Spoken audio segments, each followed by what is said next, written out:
हामी केही न मल दिन सक्छौँ, न हामी खन्न सक्छौँ, न सेवा सुविधा केही दिन सक्छौँ। हामी त्यसै बएछु त्यसै बारीमा। सुन्तला खेती कहिलेदेखि गर्नुभयो? गर्न लाग्यो त धेरै भइयो, अझै गइयो, अझै कति वर्ष भयो? अहिले 5 वर्ष बढी भयो। भइगयो। बढी भइगयो। 5 वर्ष भयो? बढी भएछ यिनीले बुझेन। ए 5 वर्ष भएपछि सुन्तलाबाट आम्दानी के कस्तो भइरहेछ? हाम्रो ठिकै भइरहेछ। ठिकै भएको छ, राम्रै भएको छ। अनि के छ त समस्या? मल गर्न नसकिन हामी त्यसै हुन्छु बाबु। अनि त्यही बारीमा खन्न नसकिन बिचाइको मान्छेले खन्छौँ। हामी खन्न पनि सक्छौँ, हामी गर्न मल दिन पनि सेवा सुविधा पानी नै पाउँदैन हाम्रो बुटाले। ए पानी पनि पाइदैन? पानी छैन? पाइँदैन बाबु, पानी छैन। हो खाने पानी आज गाडी आउँछ तल आउनु क्या।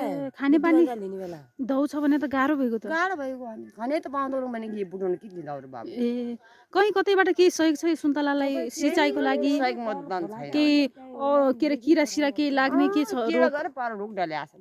पोहोरको त्यो वर्ष बुटा। हजुर। ए रुगै डोल्या छ? रुगै त्यही काटकुट पारेको छ। हो?